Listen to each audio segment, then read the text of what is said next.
the basis of this investigation is the order of our speaker. Tama po ba? Mr. Chair, tama po? Yes. May I know, kanino po ba ang responsibilidad yung POGO na may licenses?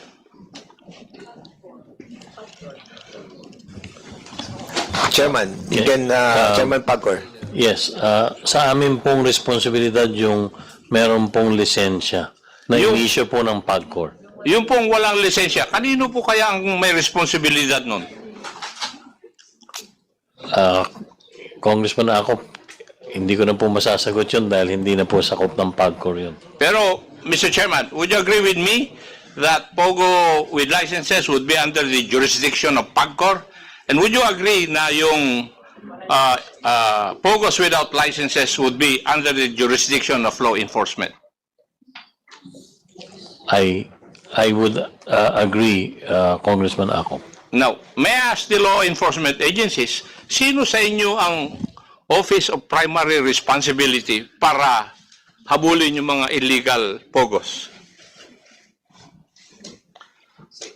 Insofar as your jurisdictions are concerned. PNP. Anybody from PNP can reply with a definite answer. For POGO operations, actually sir, whether it is illegal or legal, kaya lang may ginagawang mga illegal, we have an inter-PNP operations being conducted. Recently, it is the CIDG leading the operations, and we also have personnel from the Anti-Cybercrime Group supporting in terms of technical support po, sir. That is only one aspect of law enforcement. Di po ba? If you look at it, most of the arrestees or persons arrested are of foreign nationality. Paano po sila nakapasok dito sa ating bansa? So, hindi lang kayo, hindi nyo responsibilidad yun, di po ba? So, Tama po, ang sir. pinapakita ko lang po sa atin ay wala pong agency who would be considered as the Office of Primary Responsibility para mag-coordinate ng efforts para matigil ang illegal POGO. Di po ba? Meron ba? Totoo po, sir. Totoo. And maybe that is the reason why we're having a hard time, or government is having a hard time, na patigilin ang illegal POGO. Because hindi lang trabaho ng pulis to eh. From the numerous questions and queries of my colleagues, kailangan ito ng maraming interagency approach. Oh, but nobody is taking the cudgel kung sino man ang maging in charge.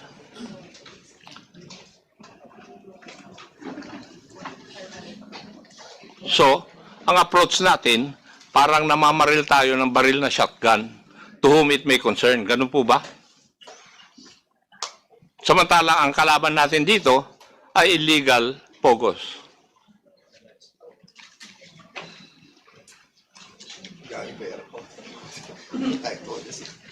So, ewan ko kung anong government agency ang magkukuha nito.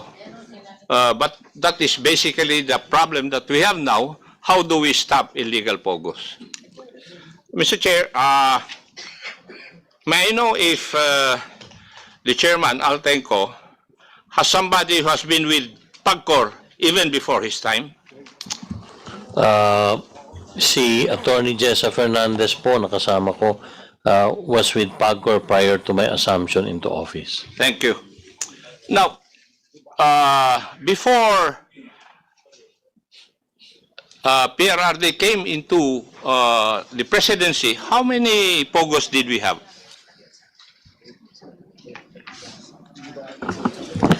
Sir, prior to the assumption of the president, sir, wala pa po, sir. Wala pa. Apo. PAGCOR po doesn't issue offshore gaming licenses at that time po. Export processing zones, di po ba? Yes. Pero nagkaroon ng issue yan eh. Ano yung issue na involve yung kumpanya ni Mr. Bobby Ongpin? I think he had an issue with PAGCOR, if I remember it right. Congressman Acop, yung pong kumpanya ni Roberto Umpin ay hindi po Pogo kung hindi po isang online gaming operator. Ang pangalan po nun ay PhilWeb. Yes, PhilWeb. Opo. Okay. So, there were no POGOs. Para lang maliwanag Opo. yung kuha natin. Opo. There were no POGOs before PRRD. Yes, sir. Now, during the time of PRRD, how many POGOs existed? During the time of then PRRD, nakapag-issue po ang then PAGCOR board ng 298 licenses. At its peak to 98 po. Inabot. 298. Opo. And out of this 298, nung nawala po natapos yung termino ni PRRD, kayo na po ang pumasok. Opo, nag-assume po ako ng pagiging chairman August 2022 po. Now, PBBM's time, how many legal POGOs have you are existing? Five?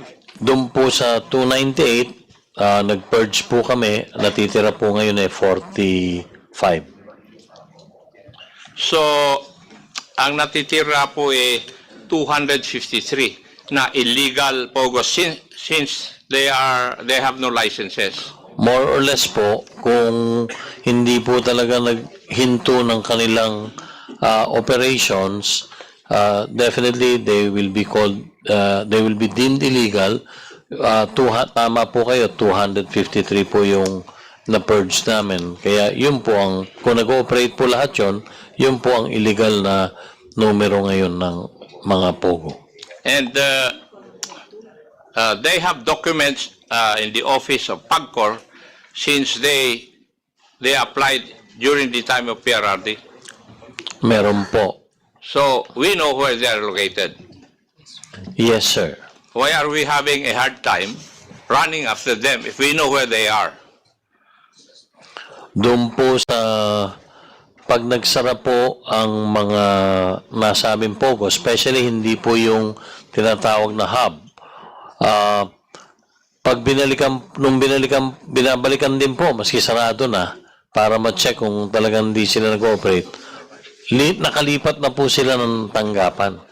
Wala na po sila doon sa original na office na kanilang inuupahan nung mga panahong meron po silang lisensya. Ganun po ang modus nila. Thank you, Chairman. May I ask the law enforcement agencies, can a POGO exist in a municipality or province without the knowledge of LGU officials?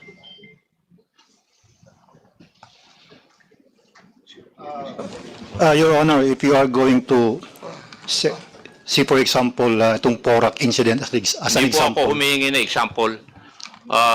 Ang sagot po lang doon is yes or no. What is your belief? Can Pag mga POGO exist in a municipality or in an area without the knowledge of LGU officials? no sir. It cannot. Yes sir, it cannot. Next question. Can a POGO exist within a municipality without the knowledge of the law enforcement agencies?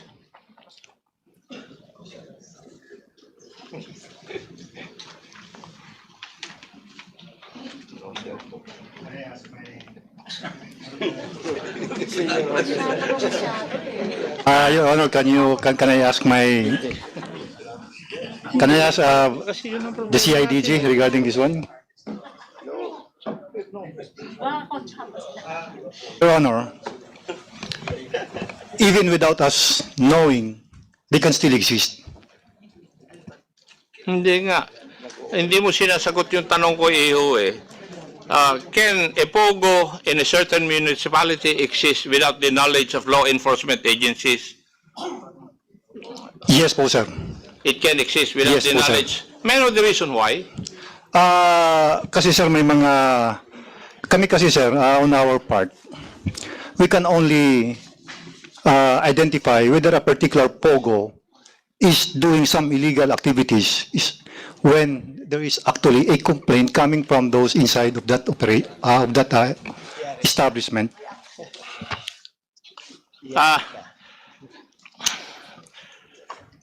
Hindi po ba pag for example doon sa Porac o Bamban ba yun? 36 buildings constructed, high-rise buildings. Hindi po nyo hindi unusual sa inyo yun? When people in the number of 1,000 would enter a certain area, hindi unusual sa inyo yun? Yun sir, ang ginagawa lang po namin sa PNP, if there Hindi nga, are... sagutin mo yung tanong ko. Ang tanong ko lang sa tingin nyo po ba bilang law enforcement agencies, pinatayo 36 buildings sa isang lugar. Tapos araw-araw 1,000 tao ang pumapasok. Would that be usual or unusual? Yun sir, ang tinitingnan po namin sir, lalo na pag mga Hindi gabi. nga, hindi ko tinatanong kung anong tinitignan mo Sagutin mo yung tanong ko. Is that unusual? Yes po sir, unusual. Oh, then that would have caught your attention. Actually sir, we are conducting our Did monitoring. it catch your attention? Yes sir. O bakit hindi kayo nag-imbestiga? Actually po sir, nag-iimbestiga po kami. Nagpapadala po kami ng mga operatiba namin to verify. Sa case build-up po sir, ang pinaka-importante po doon is there should be somebody who will complain.